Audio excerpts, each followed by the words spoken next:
পাশের দেওয়াল কেন ভাঙা হয়? সিবিআইয়ের প্রশ্নে কি বললেন সন্দীপ? শুক্র ও শনিবার এই দুদিনে সিবিআই মোট 23 ঘন্টা জিজ্ঞাসাবাদ করা হয়েছে আরজি কর মেডিকেল কলেজের সদ্য প্রাক্তন অধ্যক্ষ সন্দীপ ঘোষকে।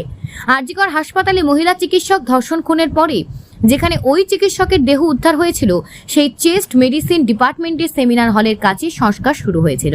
ভেঙে ফেলা হয়েছিল সেমিনার হলের পাশের দেওয়াল। আন্দোলনকারীদের বাধা দানের পরে সেই কাজ আপাতত থমকে যায়। তারপরে সিবিআই নোটিশ দেওয়ায় সেই কাজ বন্ধ করা হয়েছে বলে জানিয়েছিল হাসপাতাল কর্তৃপক্ষ। এবার সেই সেমিনার হলের পাশে দেওয়াল ভাঙা সংস্কারের কাজ নিয়ে সন্দীপ ঘোষকে সিবিআই জিজ্ঞাসাবাদ করছে বলে সূত্রে খবর। সেমিনার হলের কাছে সংস্কার কাজ করার জন্য কে বা কারা নির্দেশ দিয়েছিল? কেন এমন নারকীয় ঘটনা ঘটার পরে যখন তদন্ত চলছে তখনই দ্রুত সংস্কারের কাজ শুরু হলো, তা নিয়ে বহু প্রশ্ন উঠেছে। সোশ্যাল মিডিয়ায় যেমন আলোচনা হয়েছে, তেমনি বিরোধী রাজনৈতিক দলগুলোর তরফে একাধিক প্রশ্ন তোলা হয়েছে। শুধু বিরোধী রাজনৈতিক দল নয়, এই একই বিষয় নিয়ে প্রশ্ন উঠেছে তৃণমূলের অন্দরেও। দলের রাজ্যসভার সাংসদ শোকেন্দ্র শেখর রায় সন্দীপ ঘোষ সহ কলকাতা পুলিশ কমিশনারকেও সিবিআই যাতে গ্রেপ্তার করে সেই দাবি তুলেছিলেন। সেমিনার হল সংলগ্ন এলাকায় কেন ভাঙা হলো সেই প্রশ্নের উত্তর মেলাও জরুরি বলে জানিয়েছেন তিনি। সেমিনার হল সংলগ্ন এলাকায় সংস্কারের কাজ নিয়ে প্রশ্ন উঠেছে কলকাতা হাইকোর্টে। আরজি কর সংক্রান্ত মামলায় সওয়াল জবাবের সময় কলকাতা হাইকোর্টের প্রধান বিচারপতি প্রশ্ন তোলেন, কি এমন জরুরি বিষয় ছিল যে দ্রুত এই কাজ করতে হল? এই প্রশ্ন করেন তিনি।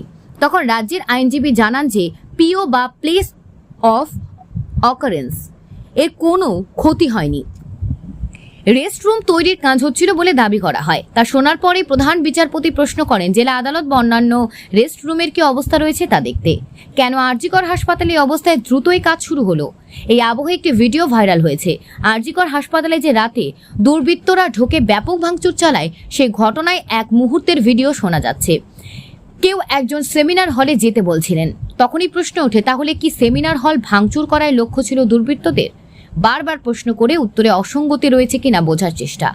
এমনটাই নানা প্রশ্ন যখন উঠে আসছে, তখন সেমিনার হল সংলগ্ন এলাকায় কেন এত দ্রুত সংস্কারের কাজ শুরু হলো এবং কেন এই সময়ে এমন নির্দেশ দেওয়া হলো, সেই প্রশ্নের উত্তরের খোঁজে সিবিআই।